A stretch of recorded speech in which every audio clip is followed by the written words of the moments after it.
So I would imagine some people think they're middle class, even though they're not, they're poor.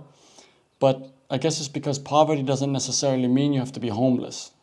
And that's a confusion for a lot of people. Well, this video thinks most people think they're middle class, but are not. At least that's what it claims. Let's have a look.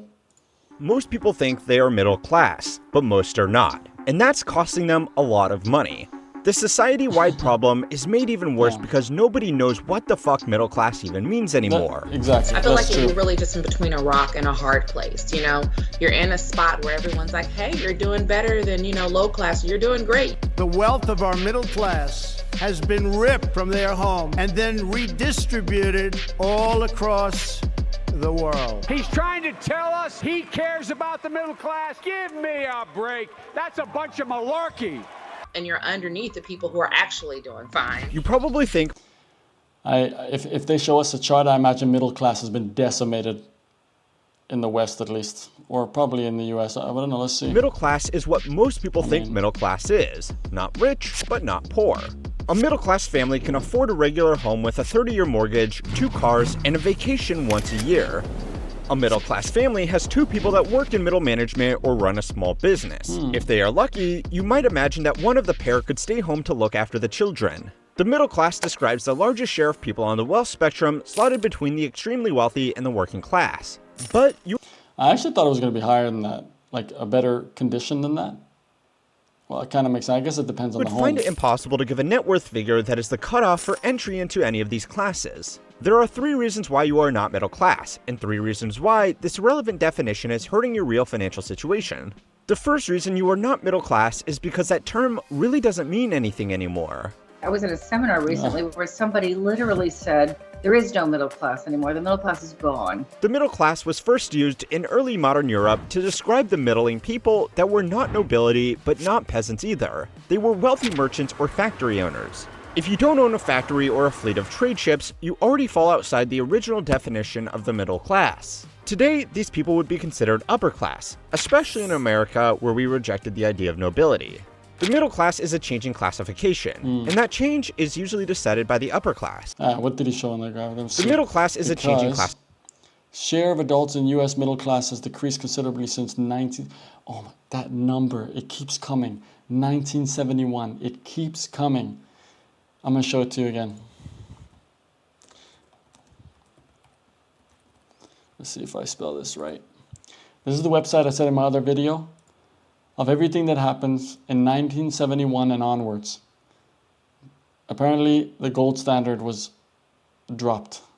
And in 1973, it was fully dropped. So, whatever was happening had finished there. I don't know the details, but check this website out. I'm going to share it in the down below as well if you want to have a look. My internet is so slow, I'm sorry.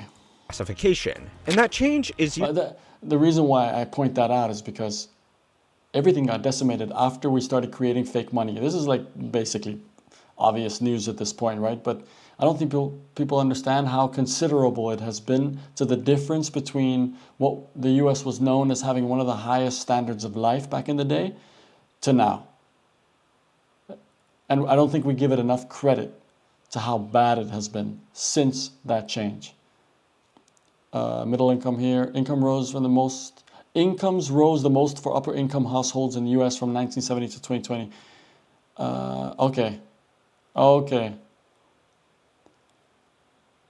I see. Yeah. It's basically the same idea as the rich get richer and the poor get poorer, right? That's exactly what this is. Usually decided by the upper class. In early modern Europe, the nobles needed a way to class people that were as wealthy as they were, but not considered as important. Today, the middle class describes people that aren't nearly as rich as the upper class, which is the old middle class, but also aren't poor. It's a definition so broad that it's practically useless, but it has changed a lot in a short span of time. Homer Simpson was once portrayed as a working class man. The show has a rigid adherence to episodic content. That's the funniest thing, because today he has a home, he only worked one job and has, was it 3 kids? 3 kids, yeah. Continuity. So the family and a bird with 3 eyes has not changed at all in 33 years the show has been on air. 3 kids. The show may not have changed, but the world around it has. And slowly, the Simpsons family became middle class, then upper middle class. And today, with their single family home, 3 children, 2 cars, and a stay-at-home wife, they could be considered upper class. I don't know which I love more, being rich or hiding it from my husband. The definition may be meaningless, but it's not useless. Everybody from companies to politicians target the middle class as the largest block of customers and voters. This really will mostly benefit the middle class and jobs. You probably like to think you are middle class even if you are not. People will place themselves into this group and accept that something that's good for the middle class is good for them. This is a very useful trait when chasing votes or marketing a product. To middle-class Americans. That's all for the middle class. A middle-class tax cut. That's funny, huh? Probably a reason why people think they're all middle class.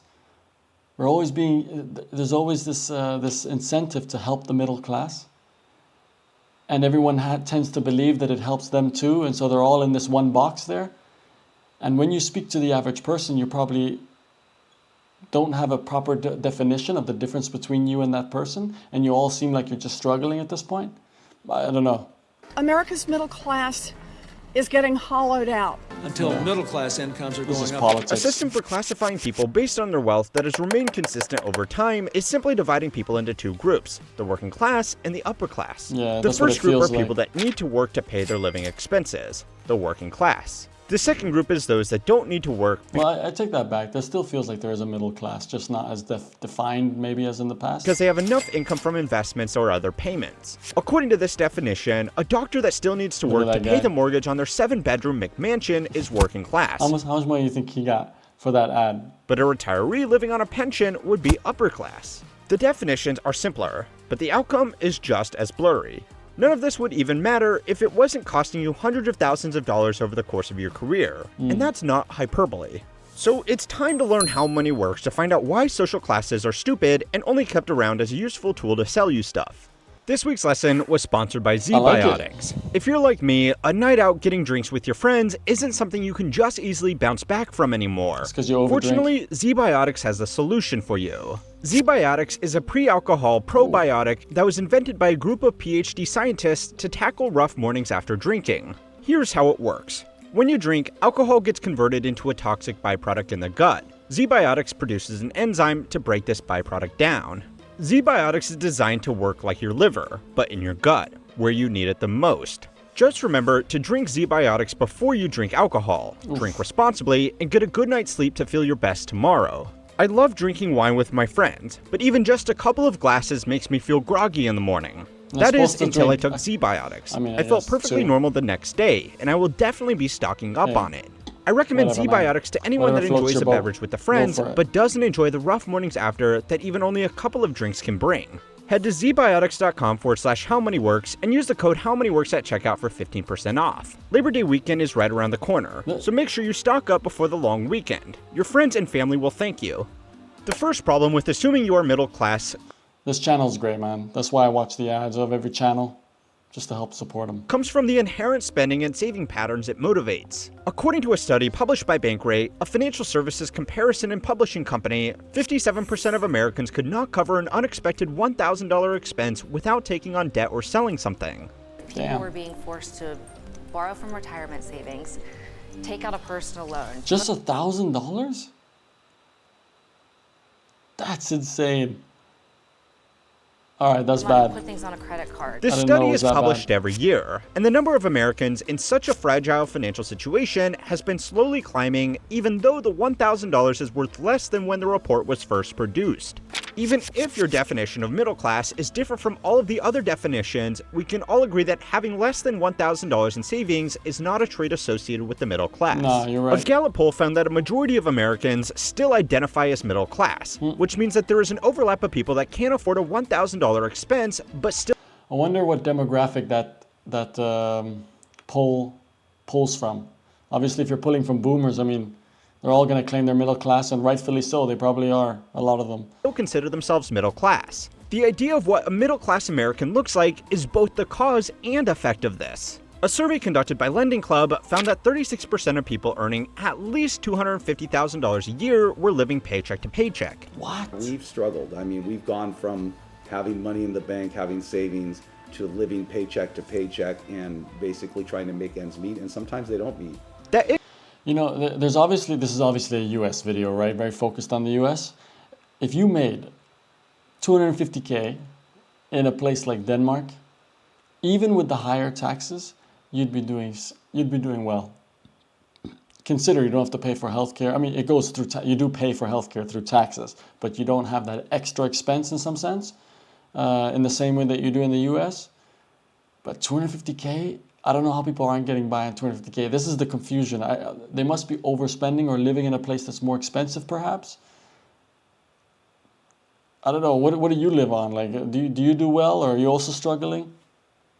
Income by most people's standards would put those people securely into the upper middle class, but they were still dealing with financial stress. A significant contributor to this financial stress was maintaining the image that people had of what an upper middle class lifestyle should look like. 2 cars, a well-furnished single-family home, and regular vacations are all part of an upper middle class income story. Just consider, it's not that long ago that this wasn't that much of a big deal, as much as it is today. That's the sad part. I was talking to a friend of mine, actually. He was saying that where he's from, I asked him, in the last 20 years, has the standard of life for the average citizen in your country gotten better or worse? And he said better, and it's not a Western country. And I would consider the opposite for a lot of countries in the West, at least in the last 20 years, where standard of life has actually gotten worse. And so you got to ask yourself, what's going on here, and where's the end here? Where's the plateau in some sense, or the bottom, or whatever you want to call it?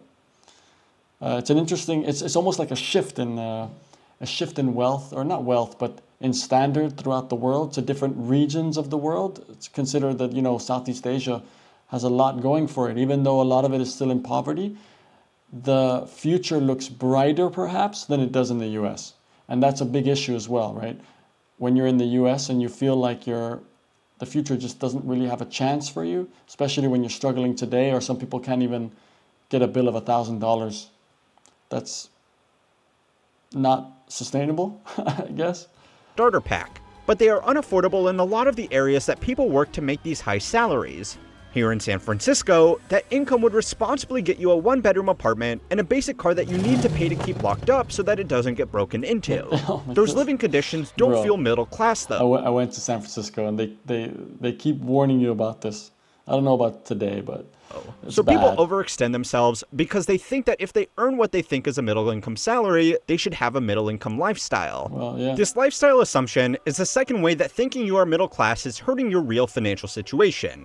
It makes you less likely to pick the right job. Some of the best job opportunities in America right now are roles that people associate with the working class. Trade jobs, trucking, farming, and oil work can all make more money than most white-collar jobs in an office.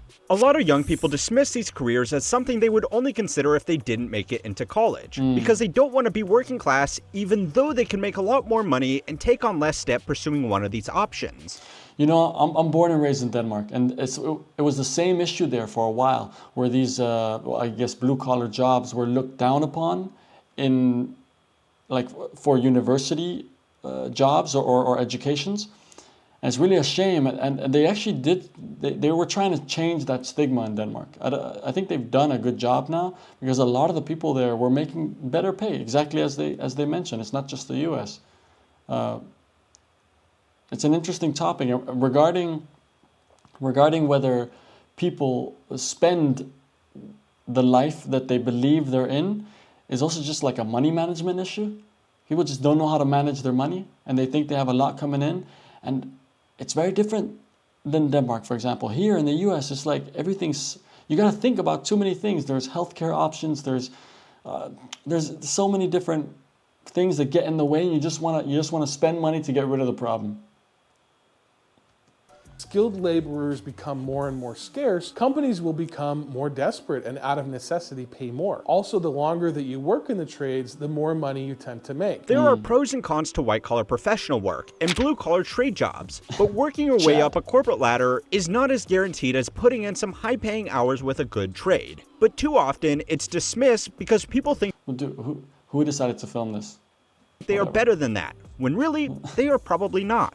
And that's because of the second reason you are not middle class. In a throwback to European nobility, that status is becoming hereditary. According to studies published by Georgetown University, Pew Research, and Harvard Business Review, the biggest predictor that a child will have financial stability in their adult lives is not their academic ability, but the wealth of their parents. Wealthier parents can provide better opportunities and remove financial burdens like paying out of pocket for college or saving for the down payment on a first home. Children of wealthier parents also have soft benefits that, according to research, can make a big difference. Just being surrounded by social networks of people that are also financially stable means that wealthier children are more likely to know the basics of building credit, saving for long-term financial goals, and avoiding common financial mistakes. That's it. Certain social studies have argued that this advantage goes even further. Children of wealthier parents have less to prove and are therefore less likely to spend recklessly on conspicuous consumption, and they are given learned social skills that help them perform well in a professional environment. Even if the child of wealthy parents doesn't end up in a high-paying career, they can still end up significantly ahead of those that do. Children... Well, to succeed in America, it's better to be rich than smart? Was that what said? Doesn't end up in a high-paying career, they can still end up significantly ahead. I feel like this is the case in most places, no? What do you think? I mean, if you're in the right network, you're in the right circle, you have the teachings to probably make it. The one con that I can think of is that when you're born rich, you probably lose a lot of humility and the ability to be humble. And so what happens is you start thinking you're on top of the world. And if something actually happens to you, I'm not sure that you can survive it as well as someone who's lower on the hierarchy. Unless you have someone to bail you out, obviously. But let's say that wasn't the case, right? Their mentality might be worse off, but that's just a generality. I don't know. Out of those that do. Children from poorer households that break the cycle and earn a middle or upper middle class income are still going to need to catch up financially. These children will need to pay their own way through college by taking out student loans. They will need to buy their own car, build their own credit, save for their own down payment, and they will also be under more pressure to help improve the financial situation of their family. These people are overrepresented in the same group of high-income earners with very low financial security, and that's what causes the third problem with thinking you are middle class.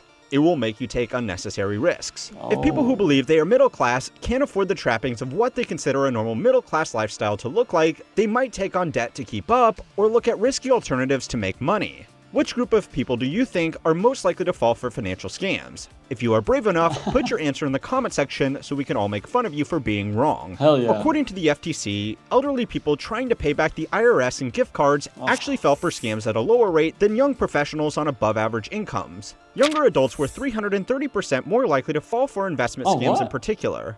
Texting.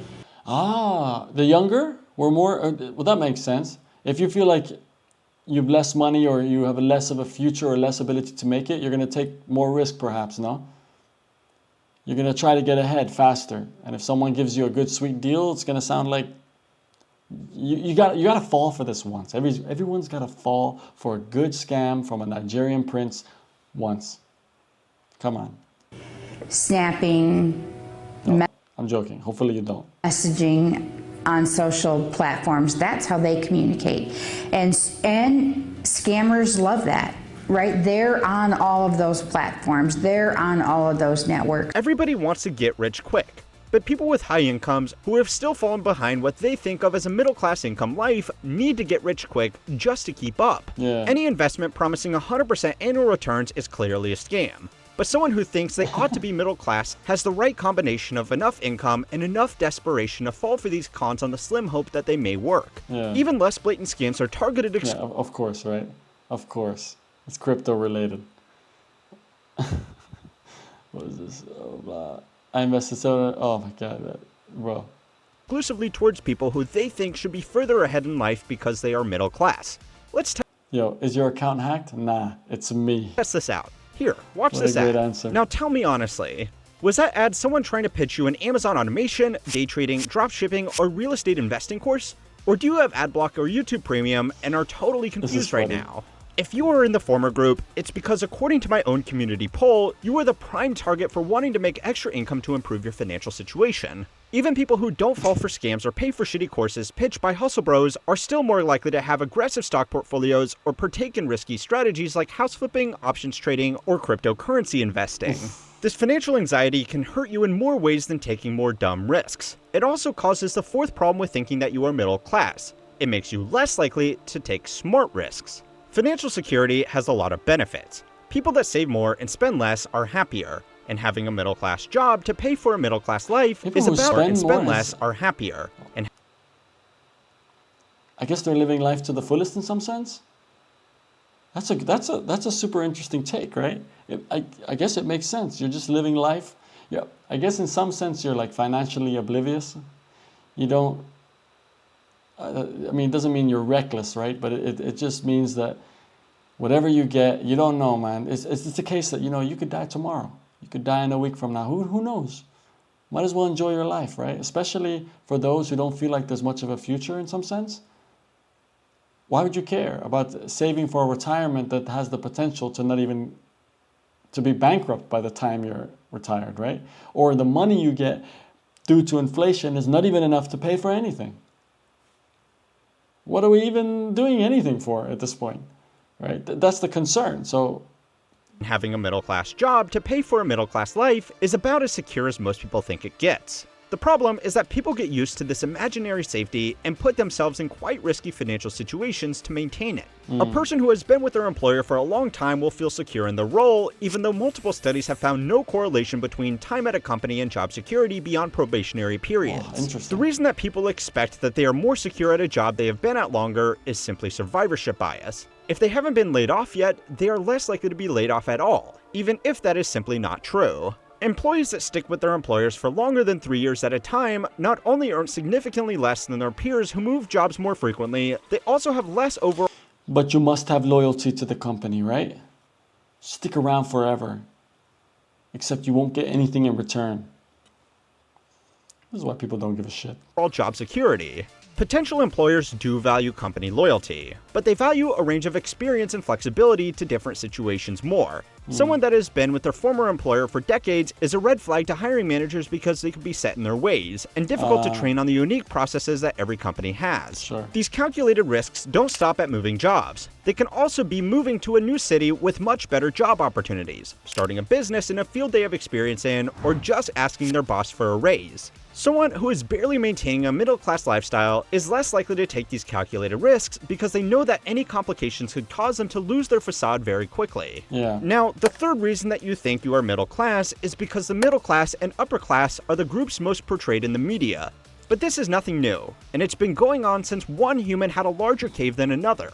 To find out why, go and watch my video over on how history works to learn why historians only care about rich people. I gotta go over. If you want to watch these videos a day early and get articles that will never be made into YouTube videos, then subscribe to my email newsletter Compounded Daily to keep on learning how money works. Okay, thank you, sir. Used to this imaginary safety and put themselves in quite risky this is the point, where if you're middle class, you have a certain sense of assets that you don't want to risk, and paradoxically you're then going to risk other things to keep that safety, and it gets really it's almost like you get blocked from doing anything more, and so it means that you're basically afraid to lose it, and so you won't take something that you think is risky, but something that's smaller risk and you could just lose the money, it's not really going to matter that much, is your little attempt to get further than where you are at the moment. Instead of taking the change or the adaptability to really drop this idea of middle class and actually take a risk that propels you into something else.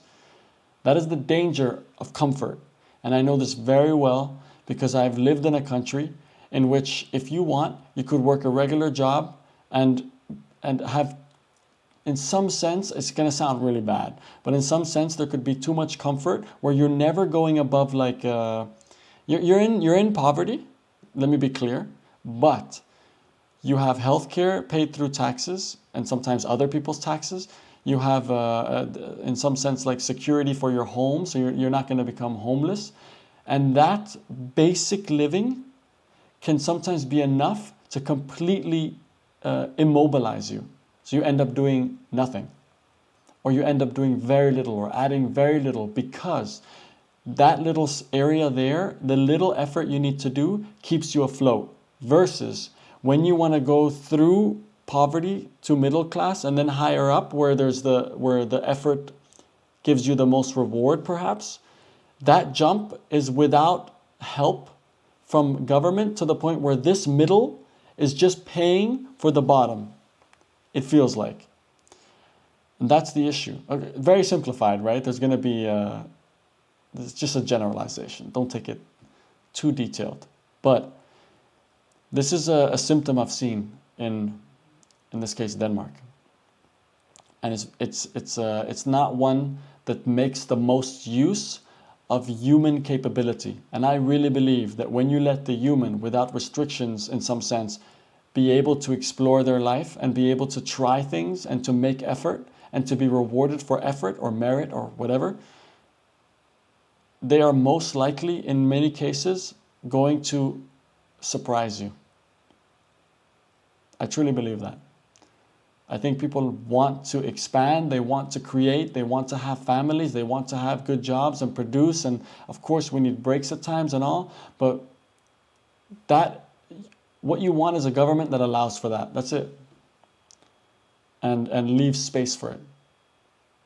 And warm weather, because it's cloudy and cold as hell in Denmark, so that matters too. Hey, what do you think? Are you middle class or are you lying about it?